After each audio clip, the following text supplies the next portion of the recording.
Today's episode is brought to you by Eva's Used Books. Looking for your next great read? Eva's Used Books is Israel's friendly online English bookstore with over 20,000 used books in stock. Whether you're into mysteries, thrillers, fantasy, historical fiction, or Judaism themed books, there's always something new to discover. Shipping is available throughout Israel, and orders over 150 shekels ship free. Visit evasyusedbooks.co and use code Sababoosh for 10% off your first order.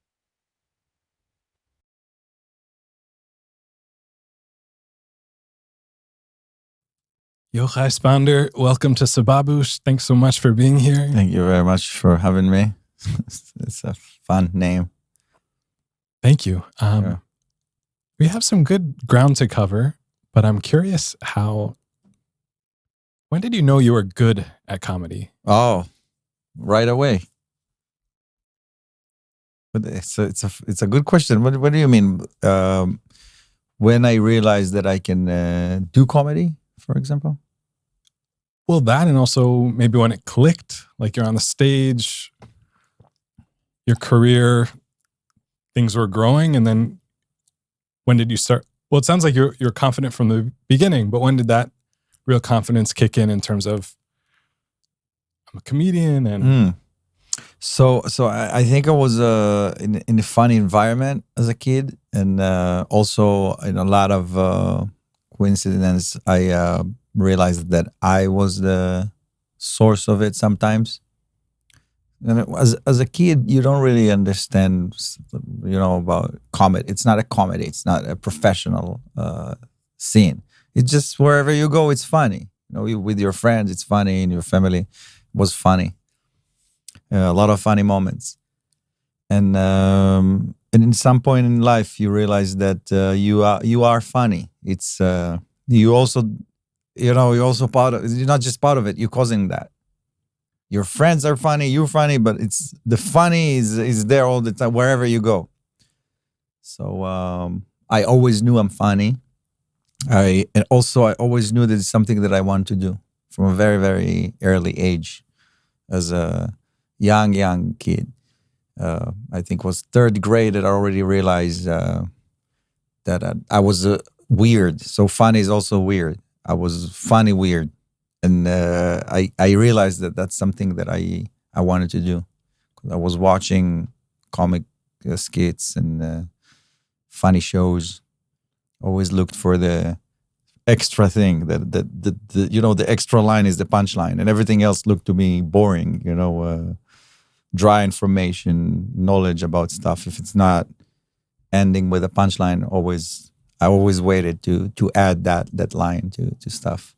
And did that motivation change over the time? years? Like, you've even in the elevator, you've recently talked about wanting to help people and what comedy can do for, especially during tough times. But was that the same? Did I say that as a kid? That's a very sweet thing to say. I'm really moved by myself. Yeah. So I think maturity is to be in the profession and understand that it's not just about you. It's also about you, but it's not just. That's maturity in my conceptions of, especially now when you realize that people really needed that. So it's a journey, right? You start to do it for you, and you think like, oh, I'm gonna be good at this, and I'm gonna get like money, women, like all the shallow things. As a kid, as a teenager, you think it's that, but life is not about that, obviously. And when people get your art as something that really helped them, that's when the game changed to a whole nother level. A bad show is not. It's not just I screwed it up. It's a bad show. It's worse than what it used to be, because it's again, it's not about me. The mission is bigger now. I'm really curious about your journey from Hebrew comedy to English comedy. It's really hard to be funny in a different language. So when did you decide that you'd take a swing at it, and with Funny Monday and different things that have popped up over, more recently in your career? How did you choose to do that? And So first of all, watching comedy in Israel in Hebrew is always great, and I think we have a great scene here. Comedians that are not per se stand-up comedians, also just comedian actors and comedy shows that I grew up on. It's great. But in a certain point in my mature life, I started to watch more of the international comedy. That it's it's the real, the highest level of stand-up comedians are unfortunately not from Israel, and I used to watch them, and that's the language of the professional scene. What can you say? I'm sure there's great scene in India and in China, but the most famous successful comedians are speaking English right now, and I think it's that stand-up comedy language, and I started to explore that with time. Back to 2012, it was the first time that I had the courage to go to America to try. 14 years ago, and since then, it's always you going, you trying, you get back to Israel, you work with it, you understand what needs to be done.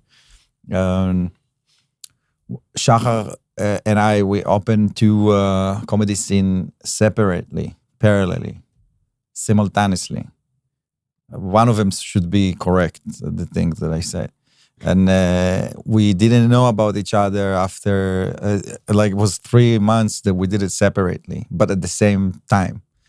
It's insane. It's like something should happen in Israel in comedy in English. It was summer 2012. After that summer, I went to America for the first time, but Shachar kept doing the open mic every Sunday in the Jessica Bar. And when I came back, I was one of the, we call it an officers of. We had people that need to help the scene, so we line up the comedians, the more mature comedians that can hold up a night of themselves, and they're gonna lead that, like producer comedians. They're gonna have a night, an evening, a line, showcase. There's not a lot of people then doing stand-up in English back then. Today even it's not that a lot. It's like 40 or 50 people. Are you surprised, like over 14 years, that more people haven't, they've seen your success, they've seen Shachar's success, that they would get involved? I know Ben Baruch has recently started to do it. Do you think there's maybe a wave, or? I'm really happy about that more people coming, and I know the challenge and the struggle, and I know it takes time, but it's also very needed. This voice is needed from here, that comedians will respond of what's going on from here in a comedy language way, which is the best way to show who we are. That's culture. That's how I exposed to the American culture or the European culture or the Australian culture, through comedy. So I know for me as a kid to learn about stuff, that comedy is the best way. Also to learn a language. I would not be able to speak English to you right now if not through comedy at all. If you make an observation that you want to tell a joke about, you're thinking about it, I'm guessing, in Hebrew, but then in that translation, is anything ever lost in translation? Absolutely. Yeah, absolutely. And sometimes, I have the ability now to speak and think in English as well at the same time, but it would never be my first language or my mother tongue.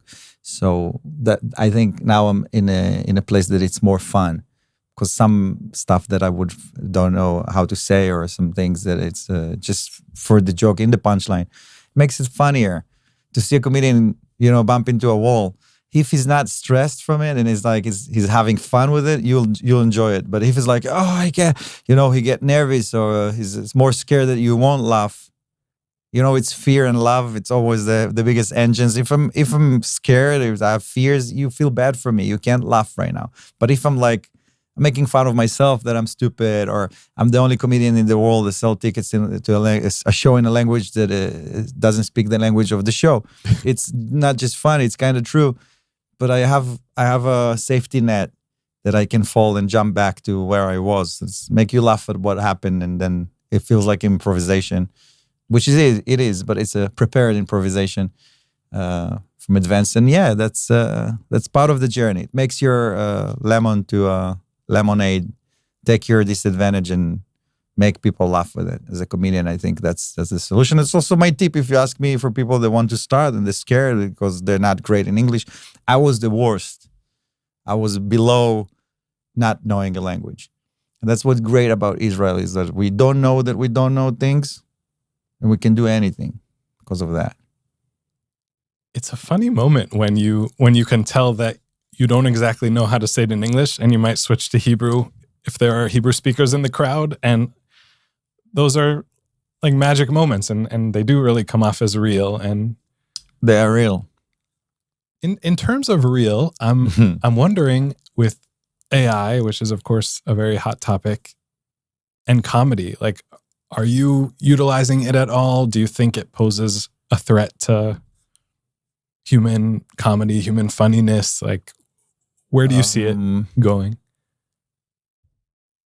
I mean, I have those thoughts sometimes of what's the future is going to be like, but I'm not giving them too much of space because it's also unlimited possibilities and options.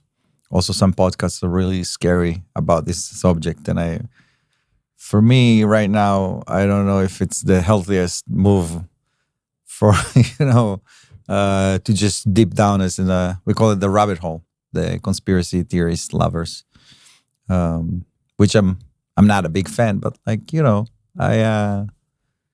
I like to explore options in every term. So AI is a new thing, but no one knows really where it's heading. But if I'm bothered by it, if you tell me that AI can entertain more people and it's going to make more people happy and make this world as a happier place, and all my donation is that I won't perform because of that, or people won't come to see me, I give that. I will pass my own career or position or whatever self-achievement. I will give that away for more. This world going to be a better place. I'm going to find a new job in my area, going to find a way to keep entertained and do things in other platform or my closer circuit or whatever. But I don't think that's what's going to happen, honestly. And what you were saying about not being perfect and maybe not knowing how to say something, maybe there's something unfunny about getting it perfect. Like if AI had measured, this is the formula for funny, and yeah, absolutely. Absolutely. There are 18 massages sofas in the airport, but they're all empty. Only one person sit on them, and it's not even put the credit details to make it happen. So it's just sitting on it and not. So I think people still need like a human being to push them. It's 2026 and you still pay to a person to massages you. Yeah, the real deal. But with comedy, it's not gonna. AI will do, but like the massage, they're still gonna. They're gonna have a human massage within the podcast of an AI comedian and make them laugh. Maybe you never know. That's the perfect combination. Yeah. So you're self-loving Jew, so successful. Thank you. It's true. Selling out shows. Yeah. And you're moving into this new Genesis phase. Mm-hmm. What is that like, starting a new show, starting a new tour? Is it at all like, you've spent time with your baby and now you have to let go of certain jokes? What is that process of new material and a new tour? So this is a fascinating journey of, in general, it's really amazing whatever happened and everything to begin with, and then inside of that world, you have to come up with a new show, because I toured the world with it, and some people already saw the show and they want to come to see you again, but they want to see something new. Do you sprinkle some of the the older material. Yeah, And sprinkle is, I think, it's the great definition, because I'm not really get into them, but I kind of holding the new show with the base of the old show. But it's not, I would say 10, 15% of the old show. It's not, always asking, and it's been like that since forever, because in Hebrew I had a career with a new show every a year and a half, 2 years, a new show. So I always ask who saw the old show. And according to that, would decide to how much of the new show is going to be 100% new to like 70% new. It depends how many people saw that. And the last show in London, you know, in the audience, a few hundreds people, and they, I think, I don't even, like, some applaud for the old show, but it wasn't a big percentage. And I said, okay, guys, so you're gonna hear a few jokes again. And I'm fine. I want you to know that I'm fine with that, because I need to build the continuity from what I did to what I'm going to do, and that's part of the process. And you are with me in this process, because you came to see me again twice at the same year. You're a super fan. I know that about you because you came again, and now you're gonna hear the joke that you already heard, a better version of it, by the way, because it's never the same. That's the thing that comedians always, really, like, I put it in the internet, they're gonna see me doing it. Yeah, okay, it's okay. Do it again, but do it better. What's the next thought? What's the next level of it? I have bits that I released in the internet 3 times. It's the same joke, but every joke is it's a little bit different, and some more thoughts to it. Now in the 5th, I think it's the 5th front with Iran right now, maybe the 6th.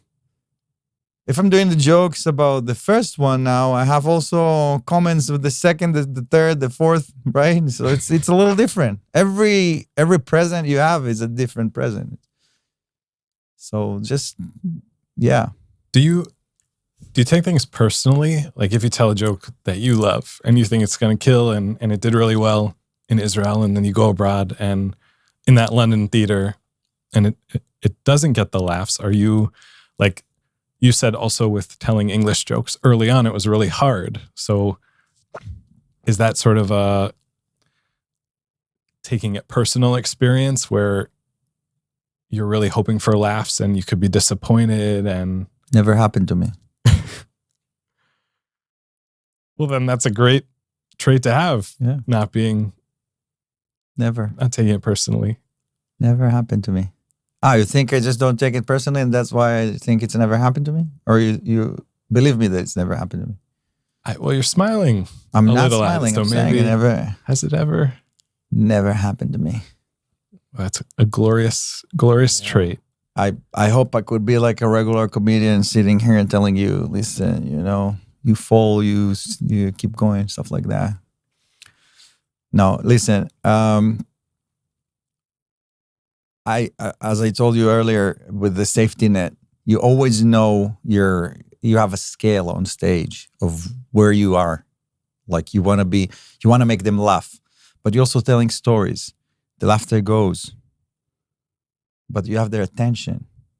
So you value that. So you need to control the room.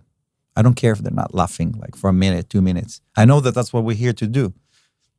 I will compensate you in the end of it with a big laughter of all the time that you didn't laugh, because it's a story with one punchline. In that case, I'm building the tension. But you can't be an actor, a dancer, musician, whatever, I want just to succeed, and no matter what I'm doing, it's amazing. No, you need to know it's a live performance, and some jokes that I know they're great. I know them. And 1,000 people can stay silent. Who's responsible to that? Only you.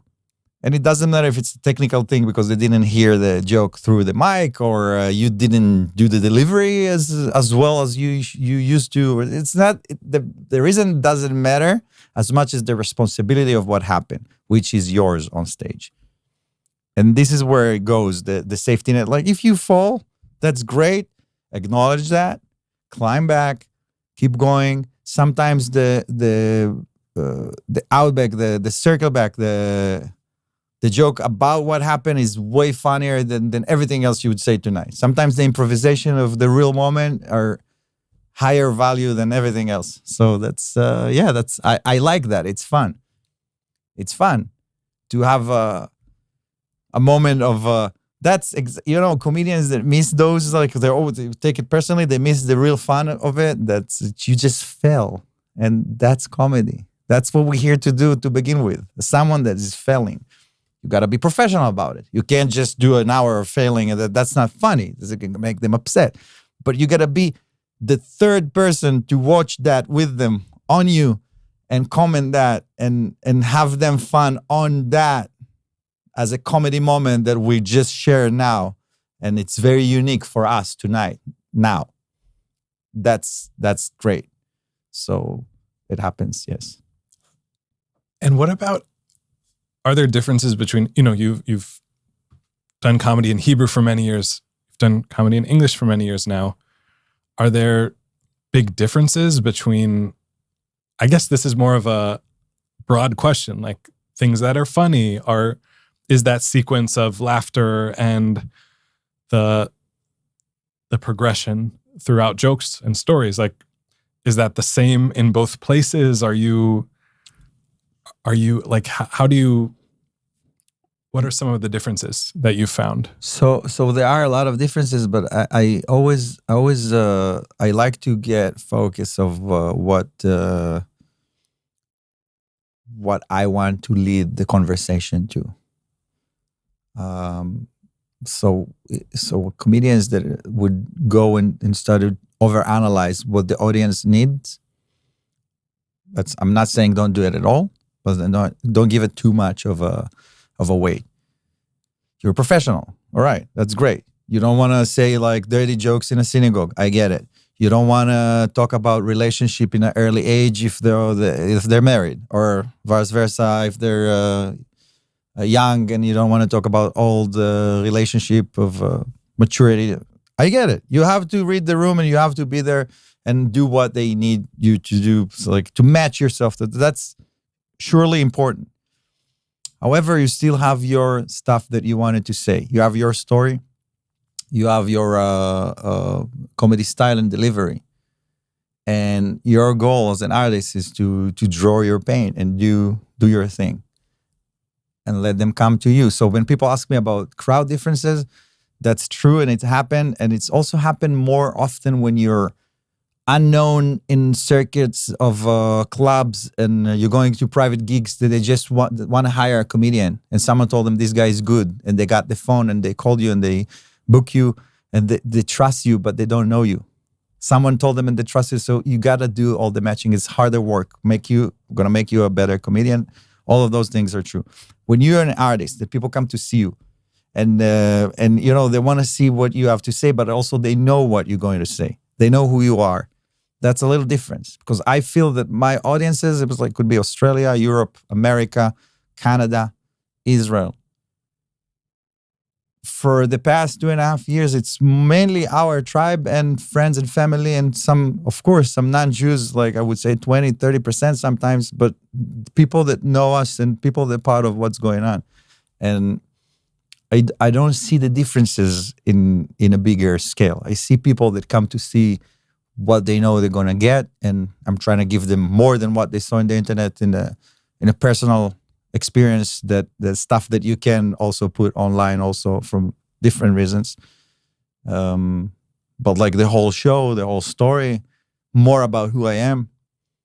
I don't focus on the differences between people. By the way, it's also part of my show, that if you want to have peace, that's the very Jewish way to say peace is shalom in Hebrew. Talking about this in the show. I put the tefillin every morning since my father passed away 2.5 years ago, and I pray for peace. So people sometimes have an opinion about me that I'm very extreme right wing or stuff like that, because I'm representing or I'm defending or like talking about my country as a patriot or stuff like that. I don't see any contribution about these things, right? So what I'm saying is that my stuff that I want to deliver, and I don't see differences between people or between audiences by the rhythm of the comedy that I need to do because I'm in Canada now, or I should be less rude, or I should be faster, or less whatever dirty, or like I don't want to do a dirty comedy to begin with. It's not my thing. But also sometimes they calling it F-bombs. I'm still, that's stuff that I'm trying to work on. But I have my comedy style that like it's showed kind of the same everywhere, and the response the same of people that come to see a show. And has it developed over the years, or even from early on, your style? That's, Yochay Sponder's thing. That's the style. I guess it is. I guess it's changed. It improves. It's you're growing. You're growing. I have some moments that I remember that I change as a person. I've changed from a place that being funnier also. Sometimes it's a tricky game because you can't care too much when you're on stage. When you care too much, your comedy is going to be very shaky, and people would see that you're scared. But doesn't care at all, it's also not good, because you're not gonna get your stuff together, and it's not gonna be good. It's not gonna be coherent, or the comedy is not gonna deliver well from the other side, from your preparation point of view. So you got to find a way in your character, in your voice, to be there, but at the same time show them that. So I think after I lost my father and some stuff that happened I became a father. I know what's more important in life, and time also. When you understand time in life as a comedian, it's timing, it's everything. So stuff kind of melt in together. Sad things, happy things, perspective, and perspective made me, I think, being more aware, and I would say even accurate on stage, on this balance. If I would watch stuff of myself like from 10 years ago, that worked, that did great in the internet, I have like 20 or 30 comments on them. I would give you this comedian, like if I'm talking about this as a third person, this comedian should be this, should be that. That was funny, but we should work here. Was like a lot of criticism, and it's, I think, first of all, it's great because you moved on, but also you have to thank this guy that got us here. So something else that... So I want to thank this guy. Thank me of then. Yeah, he did future you a solid. Yeah, he carried us here. And I'm carrying the next one to the next podcast or whatever. So something I've been thinking about, curious about, is you can be out when you're not on stage. Even now, you're cracking jokes, you can be silly, but there are a lot of comedians that are very serious, hilarious on stage, silly, jokey, all those things. But there seems to be this common thread of seriousness. Is what does it really take to write jokes? Like, have you encountered, everyone, a lot of people were class clowns growing up and they're just always cracking jokes, or the writing process, what does that demand of you? Like, do you need to be serious in some ways? Yeah, I mean, you have comedians that they're not serious, and you have comedians that they are. I can't point of one behavior that makes you a good comedian or a good entertainer in general. I can't find one, because I have friends from all this versatility of the range. I would also not describe myself as a serious person per se, 100% of the time. Sometimes I am, sometimes I'm not. Some periods in my life, in my career, I would way less serious. I had time that I smoked weed for months, and it led me to do stuff that it's funny, and it took me to a place to explore in certain age. It was was correct to do it back in the day. But every time you have your own approach. But I can't tell you what's the right or wrong thing to do. And but also I'm really sensitive of those things of like clowns.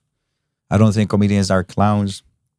And if they are, it's from a very respected point of clowns of back in the day when clowns really saved life with laughter. The king's clowns that they founded satire.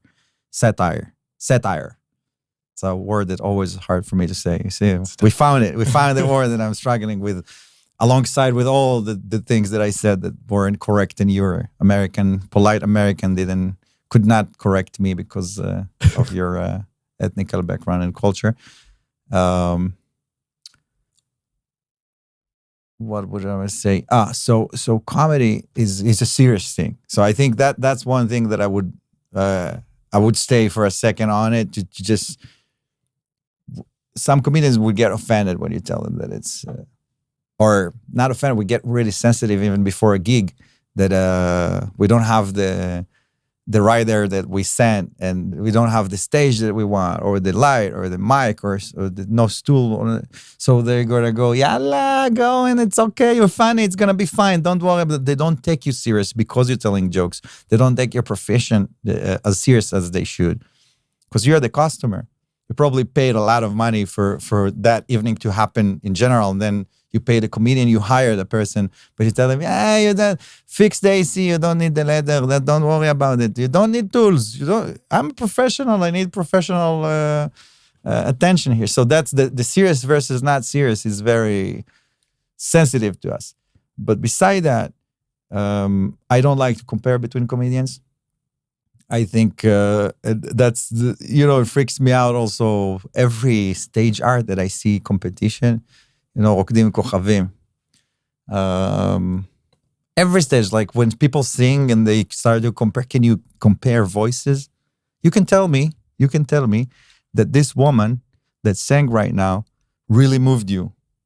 And like, she's a 10 for you as one of the judges. That's fine. You know what I'm saying? That's fine. Okay. You have your own traumas and your own luggage of, the bag that you carry with you. That voice gives you some chill, and no one can argue with that. And now another person goes and it's not the same for you, but it's 10 for something. Like, that's so stupid to compare and to let them. So with comedy, I'm always saying, people, if someone come after the show, it's like, we watched this comedian. It was good, but you were better. It's like, don't tell me that. It has zero value to me that you enjoy my show better than his, because you go to watch both of us, and I want you to laugh as much as possible. As your friend, as your ally, as you're my fan, I want you to be happy. I want you to laugh as much as you can. Next year, my show is going to be less good than his. It doesn't matter, it's not. Stop trying to have competition, and this is not their fault. That's what we do all the time. That's the very basic, mental. You have a fruit, and yesterday I had like a better fruit. That's the very basic. I understand. I get that. I also have mistakes like that. But if you're talking about comedians, and I had that in Self-Loving Jew in certain point in the show that I'm talking about that. Comedians are not horses that running next to each other. We're not chasing each other.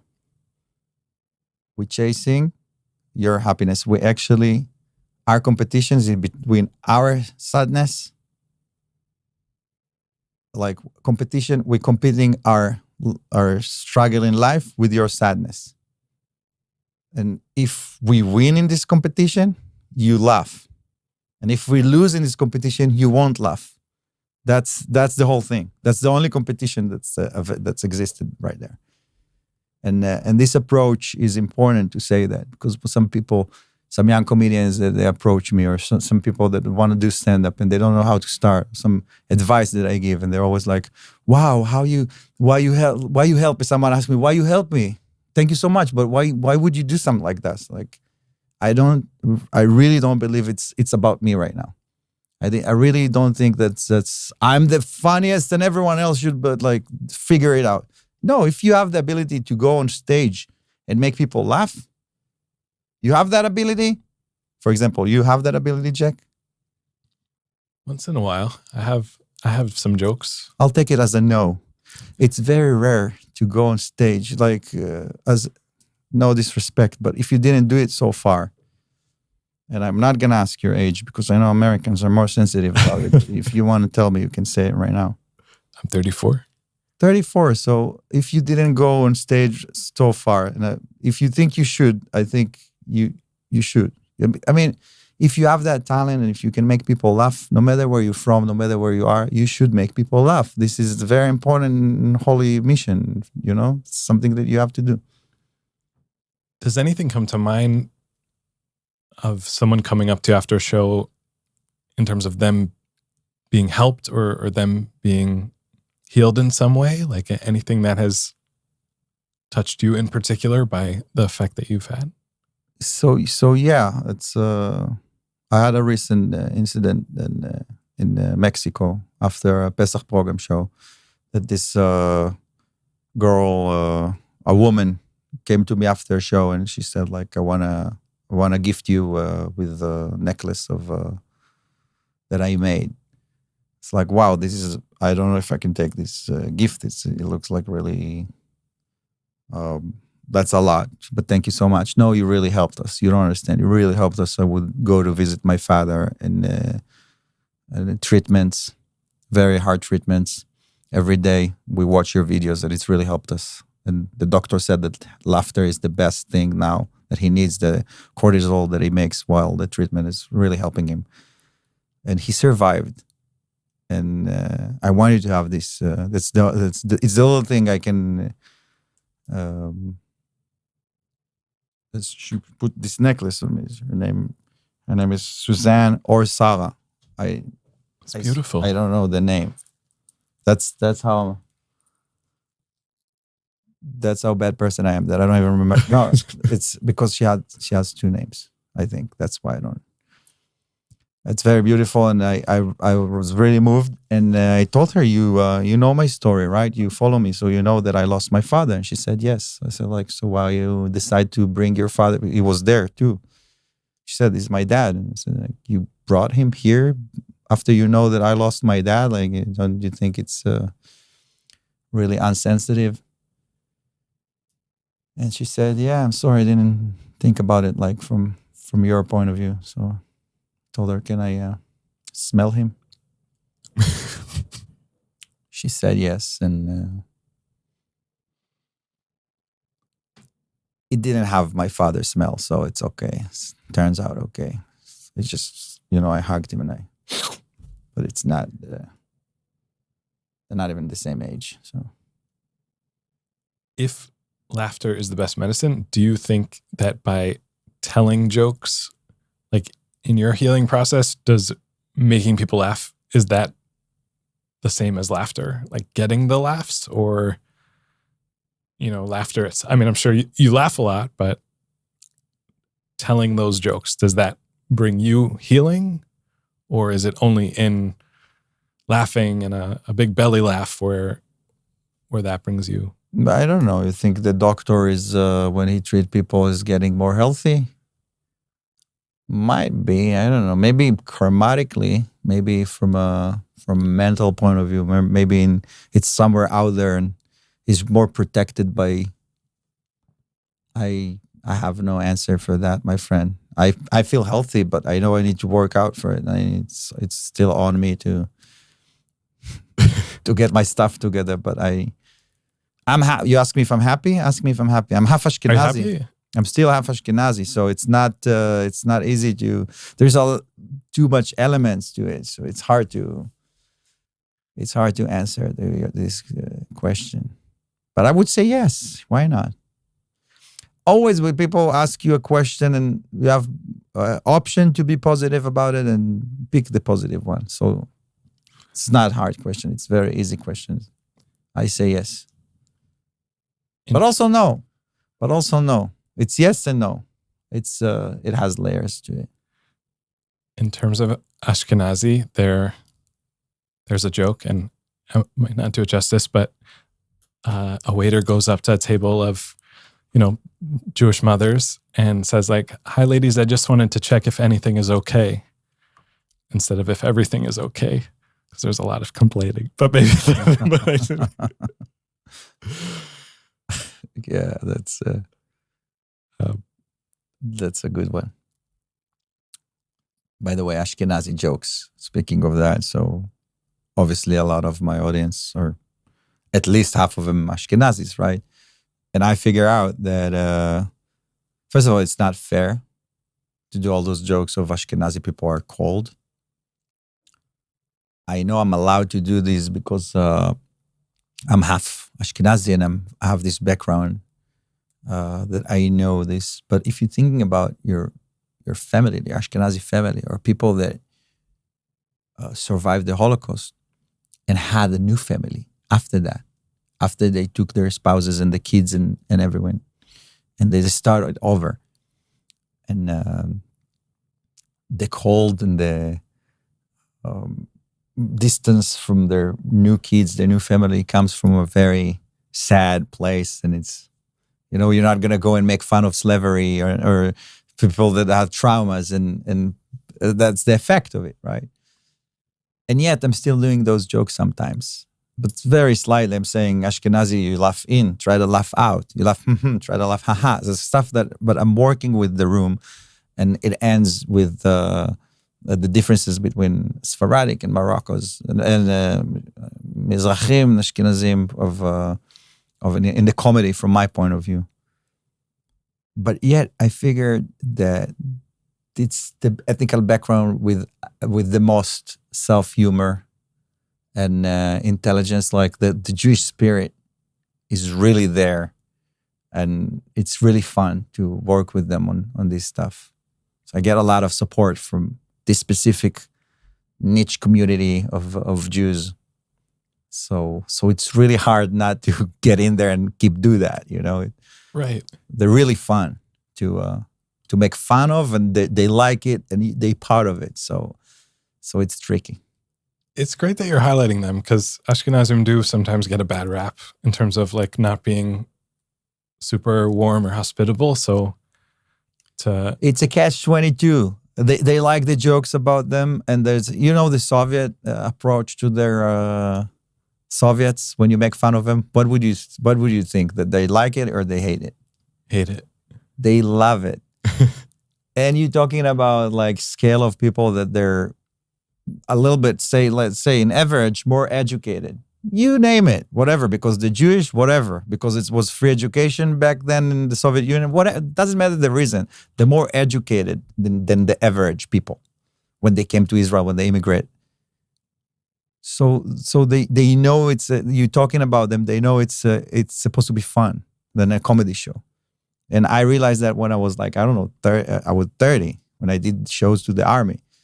So in places like snipers, that you have 80% of Soviet soldiers, like Russians, Jews, or whatever, they would approach you after the show, and it's like, you did only 2 jokes about us, only 3 jokes about us. They were great, but they always complain that there's not enough humor about them. We're 80% of the audience. What are you didn't prepare for? Like, say, I have more, but I didn't want to.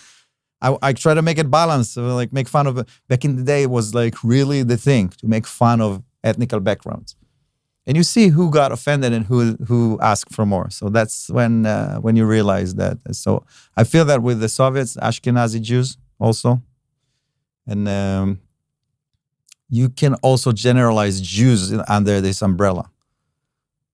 That they love the self-humor. That they love that. I have a bit about the temple, about how God chose us, or stuff like that. I know for a fact that every other religion would be struggle to swallow those jokes. And with us, it's like just, you see people, religious people, that are really, really laughing at those moments because they know the story, and it's like they felt it's really written for them. No disrespect, right? But you're still talking about stuff that are sensitive, and we're lucky to be us, I feel. Why are we lucky? Why are I we don't- so I don't- funny generally? I don't know how to explain that.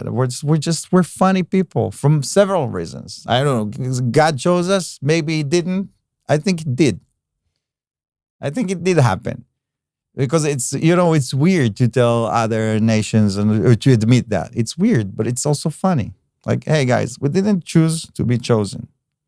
We're so sorry that it happened to you to be here with us and you're not the chosen. But like it's a task. It's a role that was a very hard thing to do. So we're sorry that it's not you, but also you gotta be more humble about it and it looks easy when you're not the one in charge. So let us do the thing. If it's a good day, you can say thank you sometimes when the weather, you always complain about the weather, but when it's a nice day, you can thank us.